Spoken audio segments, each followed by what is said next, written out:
Muy buenas noches, tengan todos y todas ustedes aquí a una emisión más de Primer Plano. Y pues el primer tema que ha ocupado los últimos 5 días es la multa que impuso el Instituto Nacional Electoral a el partido Morena por la constitución de un fideicomiso que se formó a raíz del sismo del pasado 19 de septiembre. Pongo un brevísimo contexto general. A mí me parece que se había recibido en estos 18 días que lleva la transición, había habido un cambio de ambiente en términos generales desde el día en que se anunció muy pronto en la noche el triunfo avasallador e incuestionable, contundente de López Obrador.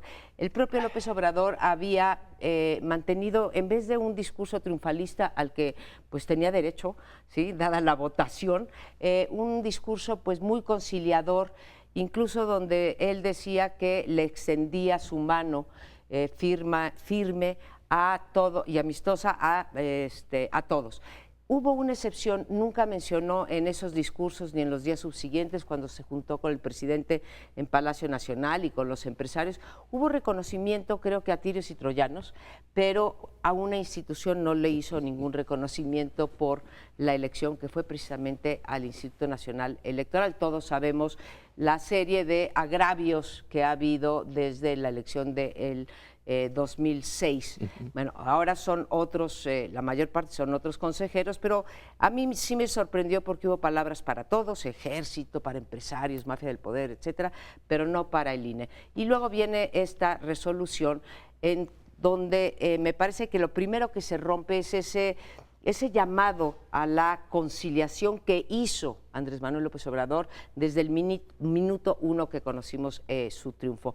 Y se acaba la reconciliación porque después de poner la multa, que ahora analizaremos si tiene fundamento o no, hubo una reacción muy fuerte de parte del representante de Morena ante el INE, Horacio Duarte, y también por parte del propio Andrés Manuel López Obrador, diciendo pues que eran deshonestos, que era una venganza en contra de él, que era una vil venganza en contra de su triunfo, que querían mancharlo, que lo acusaban de deshonesto, en fin, una serie de adjetivos que le endilgaron al INE, cuando lo que hizo el INE desde mi perspectiva, y ahí lo dejo, es no decir que el dinero de campaña, no decir que había un delito de haber desviado recursos de campaña para compra del voto. Eso es muy difícil hacerlo, incluso al del PRI, Alejandro Gutiérrez, no se lo han podido probar, ¿no?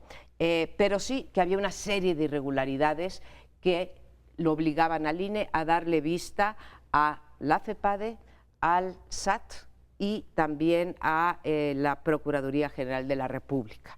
Entonces, pues ahí está la polémica. No es una cuestión electoral, es una cuestión de violación de la ley en otros aspectos. Bueno, hay que aceptar que puede haber una violación a la letra de la ley, yo no sé si a su espíritu, pero la queja vino del PRI. Y el INE inmediatamente la recibió, la procesó y todo. Es sorprendente la rapidez del INE. En otras circunstancias, y aquí tú dices, no felicitó al INE. Bueno, es cierto, no lo felicitó, pero el INE tiene una historia. Tiene una biografía, el INE y el IFE tienen una biografía, igual que el Tribunal del Poder Judicial, Electoral del Poder Judicial de la Federación. Y esa biografía tampoco se puede hacer a un lado. Van a entrar ahora en una controversia. Hay algunas cosas, yo no soy abogado y no entiendo esto de los fideicomisos. Pero sí, nada más quiero dejar en claro esto de que sorprende la rapidez, la contundencia. Pareciera así que estamos en un sistema en donde la ley se aplica con todo rigor.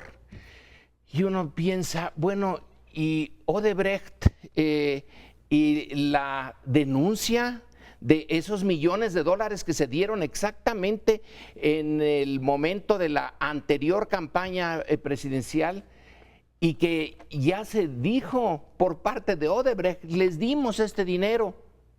Pues eso sigue todavía por otro, pero esta denuncia sí. El conflicto va a tener que dirimirse en el tribunal y hay un montón de cosas raras. Por ejemplo, se dice, el fideicomiso tiene su domicilio en el domicilio de Morena. Y Batis dijo, no, no es cierto, el fideicomiso tiene su domicilio en otra parte. Entonces hay que conocer hasta esas pequeñeces, ¿no?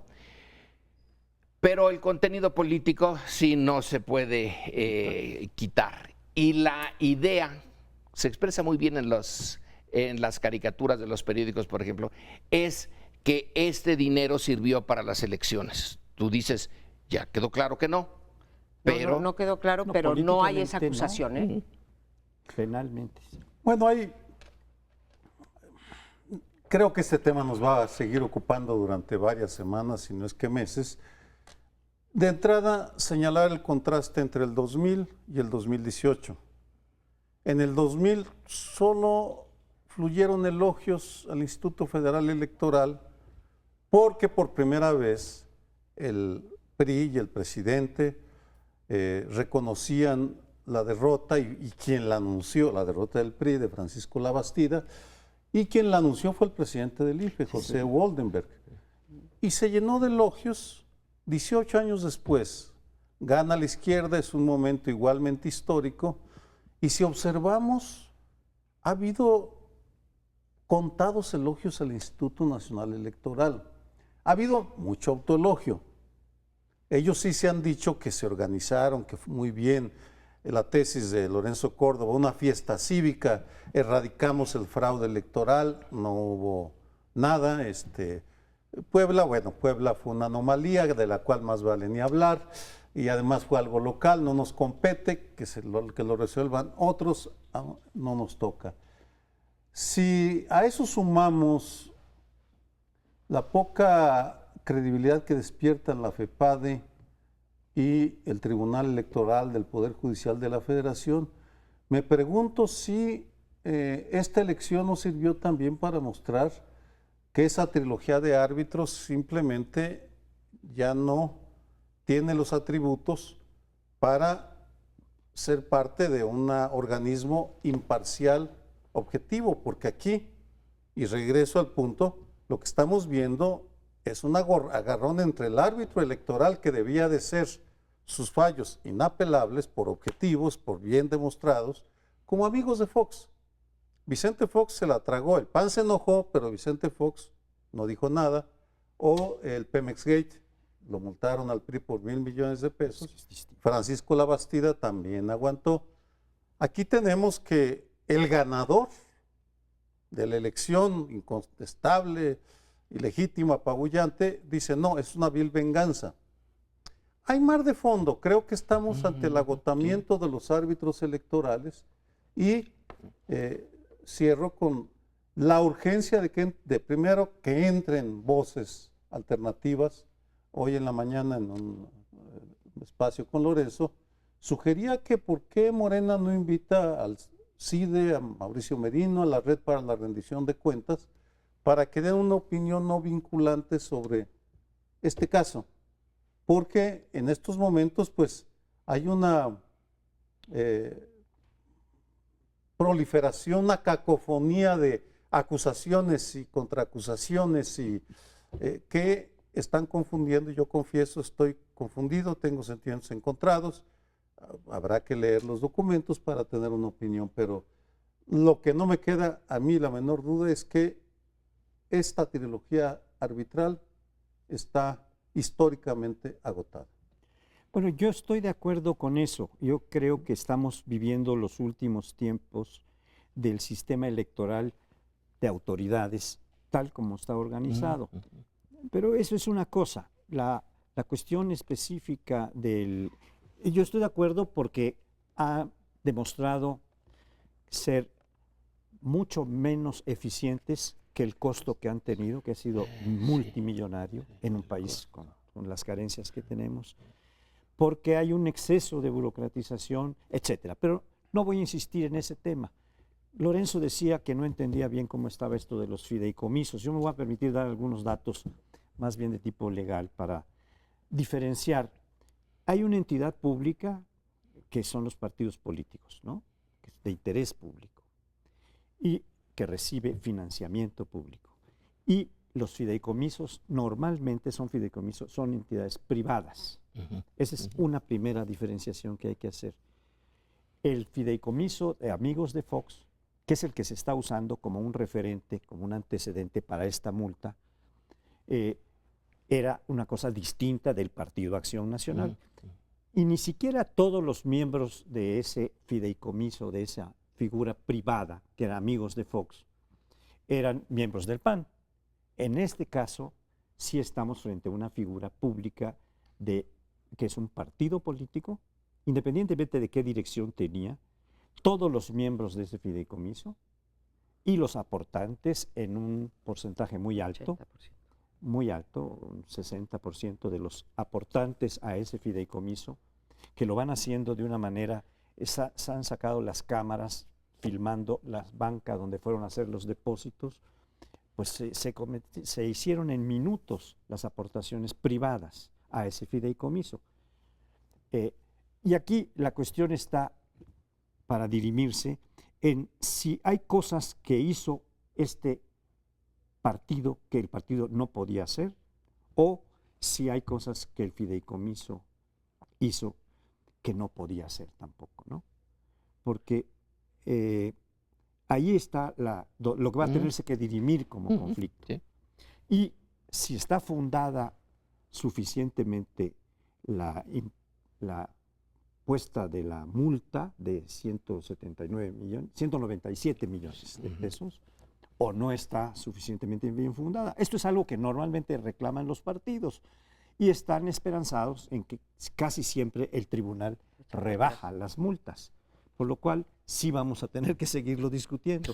Pero yo creo que hay alguna cosa que se llama fraude a la ley, que es cuando uno hace algunas cosas legalmente para darle la vuelta al espíritu de la ley, no a la letra, al espíritu de la ley. El espíritu de la ley es que los organismos privados no puedan hacer cosas de orden público como eran las que estaban impugnando en cuanto a la dotación de recursos para los que habían perdido su vivienda o lo que fuera. Lorenzo, yo sí leí todo el dictamen, que está largo, ¿sí? Y fundamentalmente se centra, como dije hace un momento, no se puede probar la vinculación para compra del voto, pero de todas maneras la ley lo prohíbe porque se clasifica como dádiva, y dentro de la constitución del fideicomiso pues hay irregularidades, aparte de las que ya mencionó Francisco José. Hay los depósitos en efectivos, los depósitos de empresas, que también está prohibido en esos tipos de fideicomisos, la regularidad, las sucursales del banco en donde fueron depositados, en fin,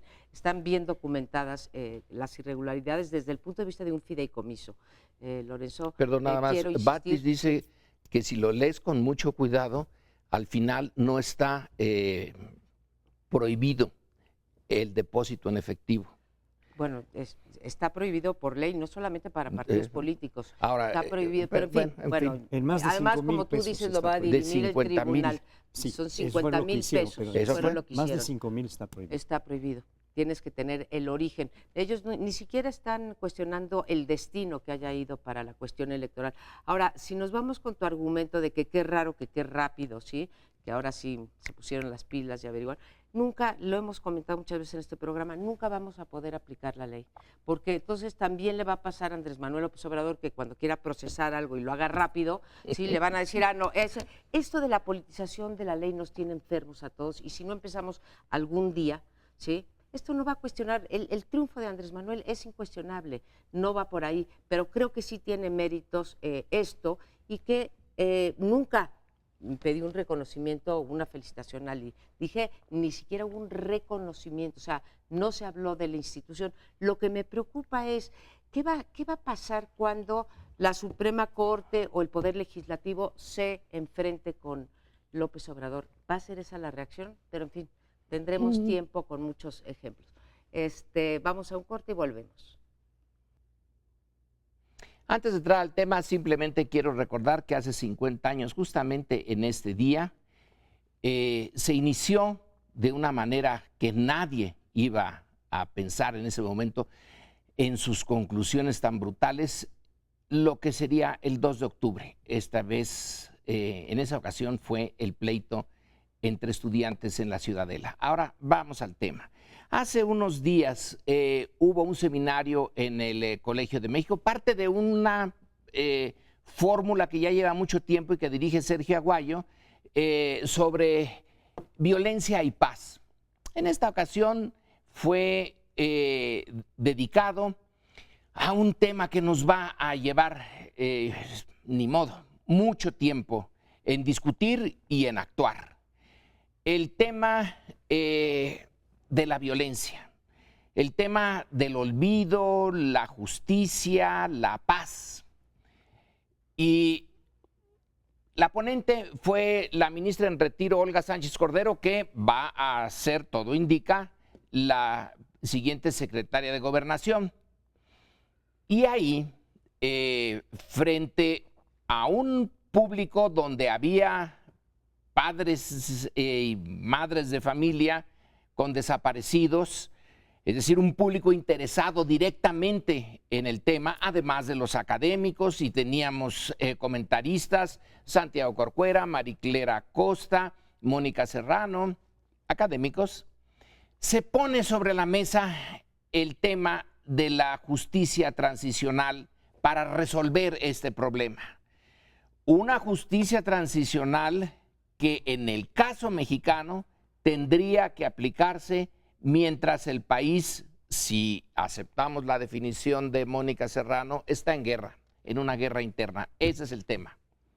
Pues sí, y de ese tema se desprenden como pulpo un montón de ramificaciones, porque está de por medio si se va a dar amnistía, a quién y de qué manera, qué se va a hacer con los amnistiados, vamos, se les va a dar algún tratamiento especial, cómo se les va a reinsertar. Incluso, creo que todavía está en discusión, y justo es decirlo, quién va a tener la última palabra en el gabinete, quién va a ser el jefe de sector para este tema tan importante, si Alfonso Durazo, del al parecer próximo secretario de Seguridad Pública, o la Secretaría de Gobernación, porque fue la ponencia de Olga Sánchez Cordero muy poco común, porque empezó diciendo: ya basta de simulaciones, el país está impregnado de violencia, de sangre, que tenemos que reconocer para atender, lo cual es poco común. Ningún secretario de Gobernación lo había dicho antes, ningún presidente. En ese sentido no es el inicio, por supuesto, ya lleva el tema tiempo y va a seguir. Fue un atisbo a la enorme complejidad que va a tener este asunto, porque pensando en las madres que estaban ahí, había como 8 madres y 2 padres, Javier Sicilia, el colombiano, no recuerdo el nombre, y 6 madres. La pregunta que surge: ¿ellas van a estar de acuerdo con el perdón a los verdugos posibles de sus hijos o hijas? No hay respuestas fáciles, por supuesto, y sirva este bloque para ir marcando las mojoneras de lo que va a ser nuestra agenda de discusión en esta y otras mesas los próximos años, porque habiendo el Estado reconocido que hay barbarie, que hay guerra, que hay violencia, ahora le toca al Estado y a la sociedad decidir qué camino vamos a tomar, y no hay todavía consensos. Eso es lo único que quedó claro ese día, ni siquiera en el gabinete de Andrés Manuel, sobre quién va a tener la autoridad última. Es difícil, sí, gracias. Es difícil comentar, porque la prensa, si bien le dio difusión al seminario, no te das una idea bien de, digamos, por dónde fue la discusión. Me dice ahora Sergio, que bueno que lo dijiste porque te lo iba a preguntar, si se llegó a algún atisbo de líneas de acción o no. Por lo que yo vi en la prensa, no. Yo celebro que se haya hecho ese foro, además conducido por ti, y creo que asisten personas que saben de esto, como dijiste hace un momento, Mónica Serrano lleva muchos años estudiando estos temas, a los militares en particular, así empezó ella su carrera, y me da gusto que se esté escuchando a los especialistas. Celebro también la apertura de Olga Sánchez Cordero, porque la ha mostrado no solamente en este tema, sino también la ha mostrado en otros temas, digamos, más afines a lo que yo hago, como son la corrupción, la impunidad y cómo atacar esos temas, y la ha mostrado también con respecto a una primera medida. Siempre he estado de acuerdo con la medida, aunque no pienso que vaya a ser la varita mágica que va a solucionar el problema de la violencia, que es la regulación o la no criminalización, incluso la legalización de la marihuana, y me da un gusto enorme ver ese liberalismo en ese tema, aun cuando, insisto, creo que sus resultados pueden ser limitados. Creo que esto de la seguridad, las víctimas, cómo reinsertarlas, qué hacer con ellas, aquellas que se tienen identificados a los verdugos, como dijiste tú, ¿qué se les va a hacer? Es una cuestión pues muy difícil. Celebro finalmente que, a diferencia de las medidas administrativas que después vamos a tratar, no sea nada más un listado de medidas que se van a tomar, sino decir, a ver, tenemos que plantear una política bien integrada y que no se haya acelerado nadie del equipo de Andrés Manuel López Obrador en decir, aquí está la solución, en 15 minutos vamos a resolver Chiapas. En este tema, no, de verdad, en este tema es muy importante, porque siento que en muchos otros Andrés Manuel ya ha dicho, vamos a descentralizar, vamos a no sé qué, vamos a... Aquí ha ido, se ha ido más con pies de plomo, y va a ser su mayor reto, porque bajar los índices de criminalidad pues está bien complicado. Bueno, yo empezaré por la segunda parte, que es la pacificación, es decir, la búsqueda de la paz. La paz se va a buscar por diversos caminos que supuestamente van a construir la paz. Una de ellas es esta última que mencionaba María Amparo, de la legalización de una de las drogas pues más utilizadas en México, que es la marihuana. Y me gustó mucho cómo lo fraseó la ministra en retiro, Olga Sánchez Cordero, porque dijo, ya está bien de que en Estados Unidos más de la mitad o la mitad de los estados ya lo hayan legalizado, de que y que nosotros sigamos matándonos aquí, así dijo. Entonces, creo que ese es un buen camino para quitarle presión a esta violencia terrible que existe. Otra que me parece importante es la amnistía que se puede hacer con los sembradores de marihuana y de droga en general, también de amapola, porque son campesinos que viven de eso, y si no vivieran de eso, pues no podrían vivir, no podrían comer, o sería muy difícil que lo hicieran. Esas son las partes que me parecen muy positivas. Las que me parecen muy difíciles son la de la ubicación de qué se va a hacer con los grandes narcos y la consulta a las víctimas. ¿Qué víctima va a aceptar, o qué madre de víctima va a aceptar que la muerte de su hijo puede ser perdonada o amnistiada, pues, olvidada, ¿no? Entrar en este proceso de amnistía al que se han referido. ¿Qué dimensiones va a tener la amnistía? Cada amnistía tiene una dimensión específica. A veces se marca por territorio. Esta amnistía, como se hizo cuando surgió el Ejército Zapatista y declaró la guerra al Estado mexicano, se fijó una amnistía para un sector del Estado de Chiapas. Hay amnistías que se hacen para un sector de la población, para un cierto tipo de personas. Y hay amnistías que se generalizan un tanto más. ¿Hasta dónde va a llegar esta amnistía? Eso no está definido, pero a mí me parece que ahí van a venir algunas de las mayores dificultades para poderse operar, porque consultar a las víctimas, incluso dijo que consultarían a algunos de los narcotraficantes que están en las prisiones. ¿Qué se espera de ese tipo de consulta, ¿no? Eso es bastante difícil de pensar.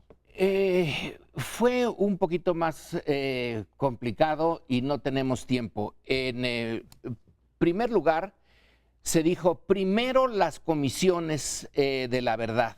O sea, primero es la justicia. Nadie dijo que se fuera a perdonar, ¿eh? Se dijo de una manera muy clara, se pueden rebajar algunas penas si en la comisión de la verdad el personaje que está declarando da información sobre algo en que estuvo el grueso del tema, los desaparecidos, los 30,000 desaparecidos. Las madres y padres que estaban ahí estaban señalando que conste, unos de los desaparecidos son policías, a los que sospechan que mataron otros policías o que los pusieron en condiciones para que el crimen organizado acabara con ellos. Entonces, estas madres lo que están diciendo es, nosotras vamos a cooperar porque sabemos más que ustedes sobre esto. Llevamos años en esto. Una de ellas dijo, este color que me ven, el color moreno, es por el tiempo que he estado en el sol. Entonces, si quieren saber cómo llegar a la justicia, para ellas es que nos digan dónde están nuestros hijos.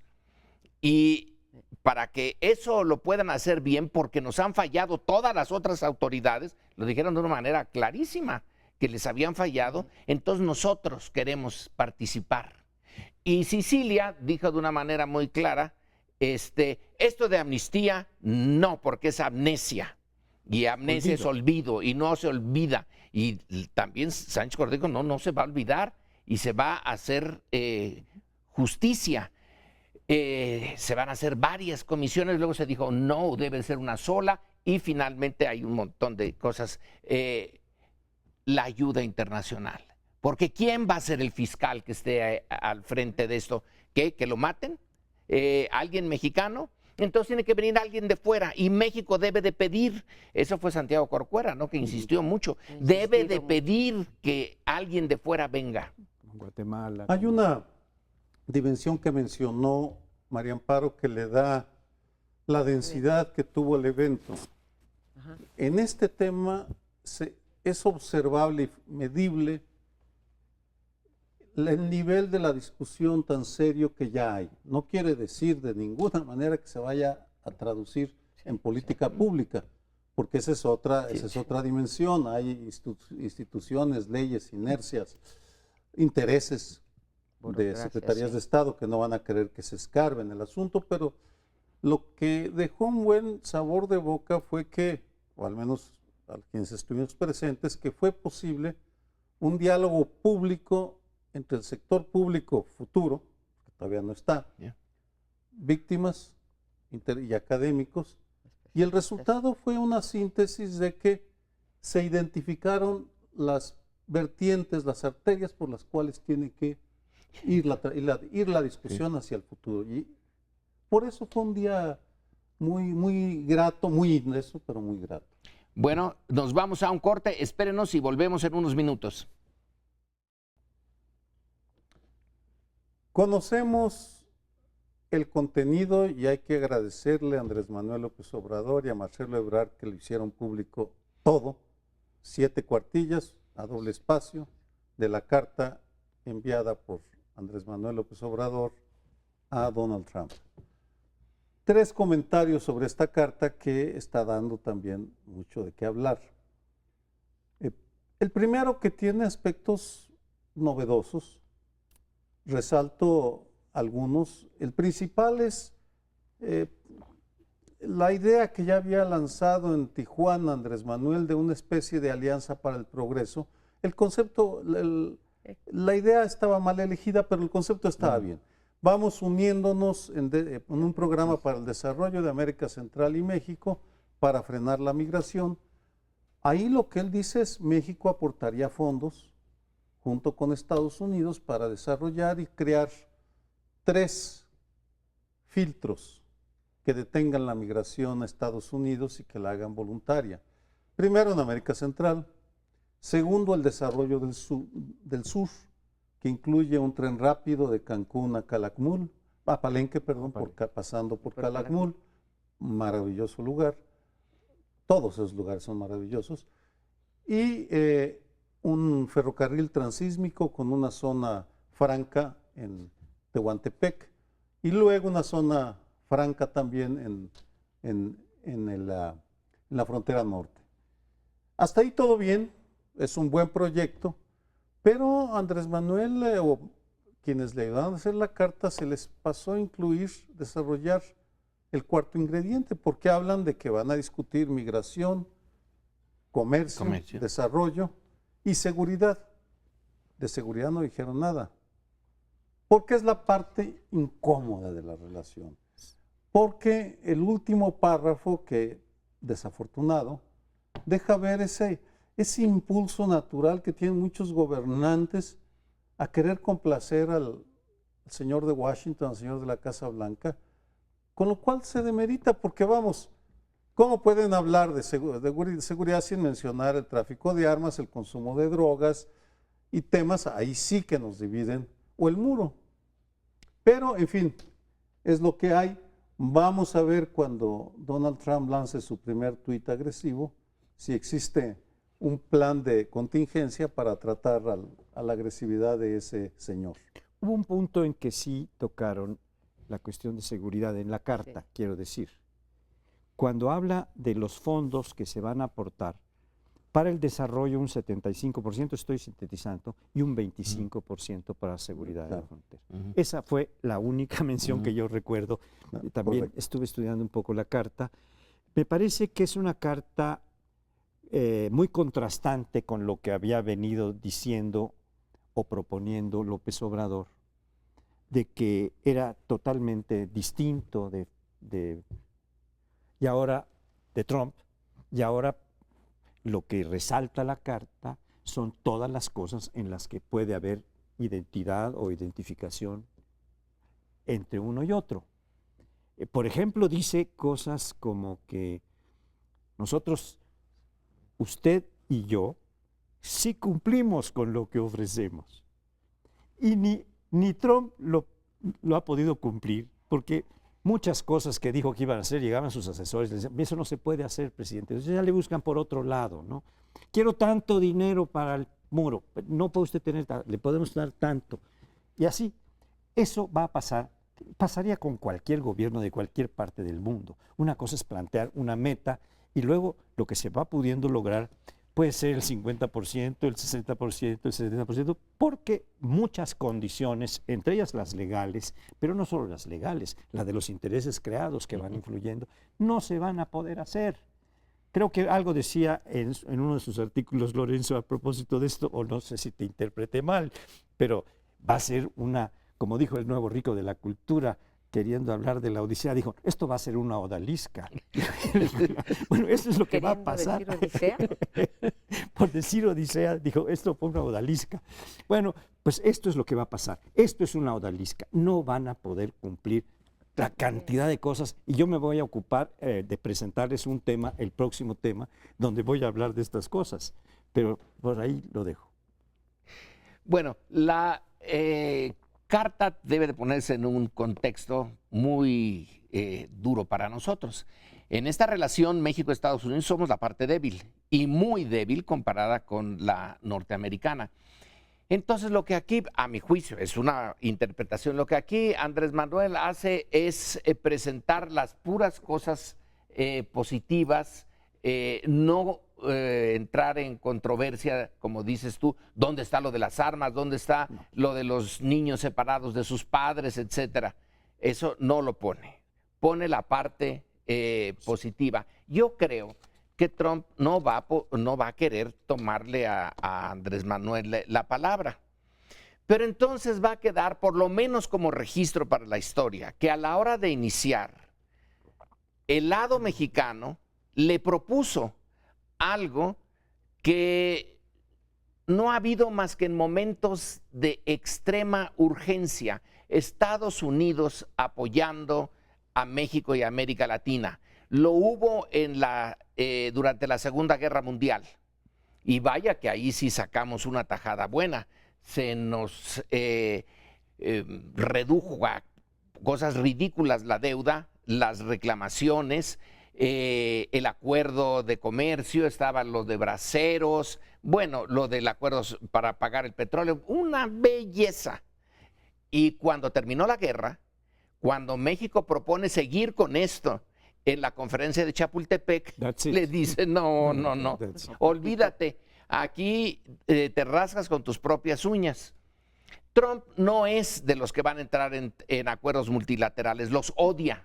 Entonces poner a América Latina, México y Estados Unidos y comprometerse a ayudar a México no va a ser posible. Yo creo que eso lo sabe Andrés Manuel y lo sabe Ebrard, pero si no lo saben lo van a saber muy pronto. Y sin embargo, sí deja esa parte, es una carta política, no es un análisis de lo que está pasando. Es una carta política y le dice, bueno, mire usted, aquí podemos encontrar nuestro punto de acuerdo. Entonces la pelota se la pasa allá, a ese campo. Ahora ahí está la pelota, a ver qué hace usted. Yo creo que es más que una carta política y tiene aspectos positivos. Yo creo que es una carta propositiva, Lorenzo. Esta idea general con la cual yo quiero decir que yo concuerdo, de hacer, lo he planteado aquí en estos programas, que es una cosa similar a lo que se hizo en la Unión Europea para jalar a los países menos desarrollados a través de inyectarles recursos, como a España, como a Portugal y después como Grecia. a Irlanda, ¿no? Grecia. Bueno, pero Grecia fue muy posterior en la Unión Europea. Inicialmente eran estos tres que mencionó, y me parece que es, a mí, la mejor estrategia. Mientras más se desarrollen los países centroamericanos y México pueda brindar más oportunidades de empleo a sus personas, a sus habitantes, sí, menos migración habrá naturalmente, y comulgo totalmente con esa idea. Ya la parte que a mí sí me desoló, igual que, bueno, a ti te preocupó el último párrafo en donde, pues, durante la campaña muchos de los detractores de Andrés Manuel López Obrador quisieron compararlo con Trump y diciendo, pues, que era del mismo corte, ¿no? En estilo, porque no puedo decir que en forma el señor Trump es un señor conservador y de derecha y el señor Andrés Manuel López Obrador no lo es, pero sí en el estilo, ¿no? En esto de, digamos, atropellar a las instituciones, imponer su voluntad, etcétera. Entonces, no entiendo, ¿sí?, quien haya formulado la carta, ¿sí?, que haya hecho él esa identificación tan brutal en un doble sentido. Por un lado, decir, usted y yo nos parecemos porque cumplimos lo que prometemos. Y la segunda es, rompimos con el electorado tradicional y el establishment, ¿sí? Comparar eso, o sea, ahora sí que los votantes racistas y demás de Trump, antimexicanos, con sí mismo, me pareció muy desafortunado, y creo pues que se le va a estar señalando junto con lo de la frontera. Vamos a hacer 3 fronteras y esa será la última barrera, dice, para que no pasen las migraciones. Sí, las omisiones que tú dices me parecen, no las hubiera esperado yo, ¿no? Lo del muro, lo de los derechos humanos, las jaulas para los niños, la separación, etcétera. Creo que todos hubiéramos esperado algo, alguna palabra humanitaria en ese sentido. A reserva de que regresemos, porque va a ser uno de los temas que No lo vamos a dejar. creo que Van a estar. hay que celebrar que finalmente hay un bosquejo de política exterior más integral de lo que teníamos, porque ese era un tema inexistente en el discurso presidencial. Había cuando venían hablaban, pero así un planteamiento general como este, pero comparándolo con lo que decíamos sobre amnistía, justicia transicional, qué ralo está el debate sobre política exterior en México. Cuán degradadas están las instituciones que en el pasado generaban un debate muy intenso sobre la política hacia América Latina, Cuba, Brasil, América Central, Estados Unidos, por supuesto. Es un tema que ha sido barrido por en los últimos sexenios, e incluso es notable que las voces que salgan de la Secretaría de Relación de los embajadores del Servicio de Carrera sea para lamentar por la baja de salarios y no para discutir la carta. Yo no he visto hasta ahora ninguna reacción de esos organismos, decir, vamos a organizar un seminario para discutir la carta. No nos bajen el salario. Pero lo de los salarios fue la propia Marta Bárcena, ¿eh? Ella fue la que salió a defender, ¿no? Bueno, empezando por Marta sistema. Bárcena y siguiendo por Miguel Ruiz Cabañas, y la lista crece. Pero, Bueno, sí, tienes vamos, razón. no hay una discusión del fondo Del de fondo. política exterior. Tienes Ahora tenemos una carta, vamos a ver si se reanima esta plática, este diálogo. Por ahora tenemos que terminar este bloque. Esperen unos segundos. Vamos a comentar ahora brevemente, pero lo vamos a tener que seguir haciendo en otros muchos programas, esta transición que va a haber en el plano de la administración pública, la transición de un gobierno, de una administración, de un gabinete, para decirlo con claridad, a otro. Esto normalmente se hacía una vez que el presidente era declarado presidente electo, y ahora se está haciendo materialmente desde hace 2 semanas, que yo sepa. Sí. Porque se están reuniendo, además abiertamente, los fotografían y los publican en los periódicos, los de Relaciones Exteriores, los que van a negociar el Tratado de Libre Comercio, si se reinicia el tratado, la negociación, etcétera, y muchos otros ámbitos en los cuales sería largo señalar. Ya se está dando una transición entre los actuales titulares de la administración con los presuntos, porque todavía no han sido confirmados, una vez que el presidente electo pueda tener su constancia de mayoría, ya podría decir, bueno, este es mi gabinete. Antes lo dijo en términos políticos, es decir, esto es lo que el equipo con el que yo quiero trabajar, pero ya empezamos a ver que eso no va a ser así. Lo vimos en Relaciones Exteriores específicamente. Lo que quiero decir, en donde el marcado era Héctor Vasconcelos, y el que resultó ahora, todavía en esta etapa previa, es Marcelo Ebrard. Pero hay cuestiones que me gustan, como por ejemplo la idea de la descentralización. No la descentralización mandando secretarías y entidades públicas a distintas partes del país. Esa es una descentralización de mentirijillas. Primero porque cuesta mucho, porque no se puede hacer en un solo sexenio, yo creo. El costo es tan grande que es imposible, y además dependen del presupuesto, y los presupuestos son anuales. Se pueden empezar a pasar algunas.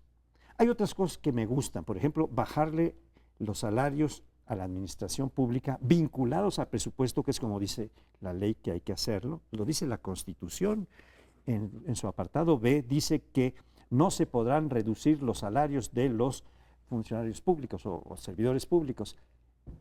Solo estos quedarán atados a lo que se señale en el presupuesto. Ahí va a empezar a hacer la rebaja de salarios en el presupuesto mismo. Ahí sí lo puede hacer. Y el que no quiera aceptar este salario, pues que no venga, sobre todo en las alturas, ¿no? Entiendo que esa es una buena propuesta porque es un factor de demostración positivo, de decir, tenemos que tener austeridad, tenemos un pueblo pobre con muchos millones de hambrientos, etcétera. Una educación muy deficiente.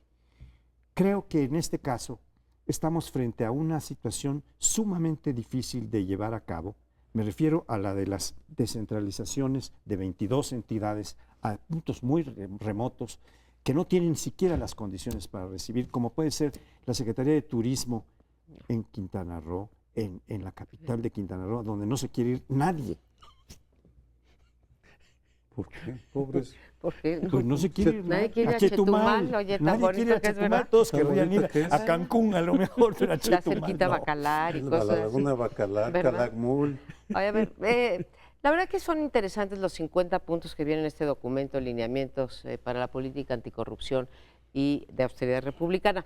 La mayoría, la gran mayoría, ya tendremos ocasión de mencionar los de corrupción, pero la gran mayoría son en efecto administrativos. ¿Qué pasa con esos puntos? Creo que mezclaron de chile, de dulce y de manteca. Hay cosas muy relevantes y que cuestan mucho dinero, que tienen muchas consecuencias para el desarrollo del país, como lo de las secretarías, o que tienen efectos políticos, como lo de los delegados, que solamente habrá uno, o como que nada más va a haber una oficina de comunicación social, pues que va a concentrar muchísimo poder, con otros como la venta del avión, Los Pinos, que ya no va a ser la residencia oficial, el recorte al 70% de los de confianza.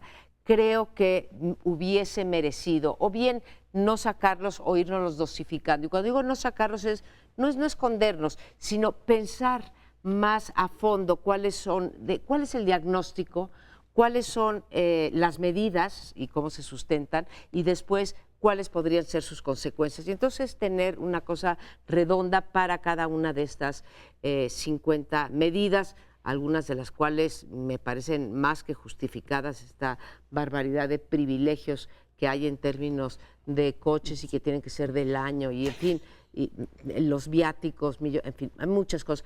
Hay otras pues que yo francamente cuestiono, que todos los de base, que ya nos dijeron que no van a despedir a ninguno, todos los de base son necesarios.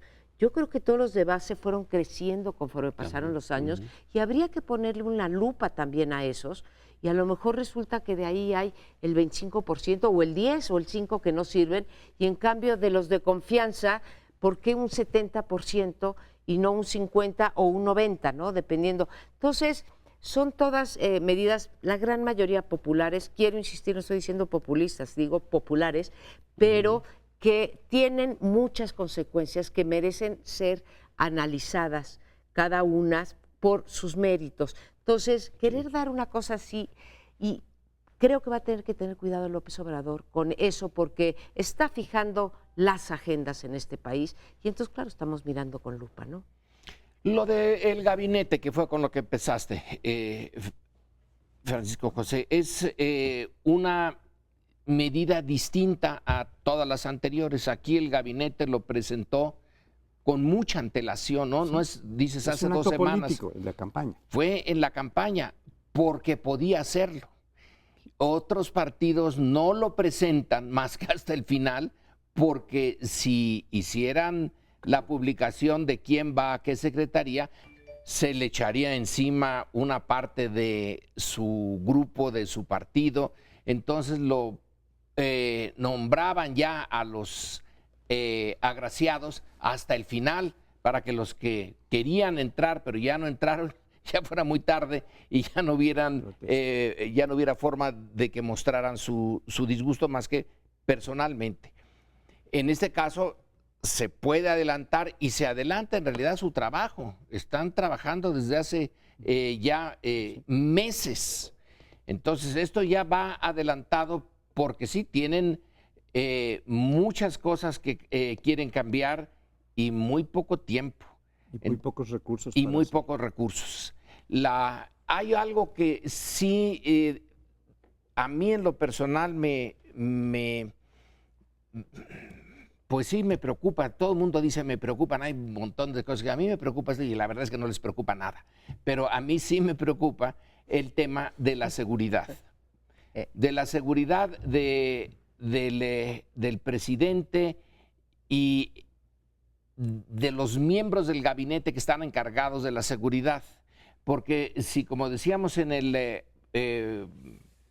un segmento anterior, México sí está en guerra, está en un conflicto interno prolongado, y las bajas son enormes. Tenemos las cifras de 100 y tantos mil homicidios dolosos en el sexenio de Peña Nieto, no, y en el anterior, sí. Y en el anterior también son más o menos las mismas cifras. El de Peña Nieto es un poquito más. Entonces sí hay un problema de seguridad. Que no quiera el Estado Mayor Presidencial, bueno, me lo imagino.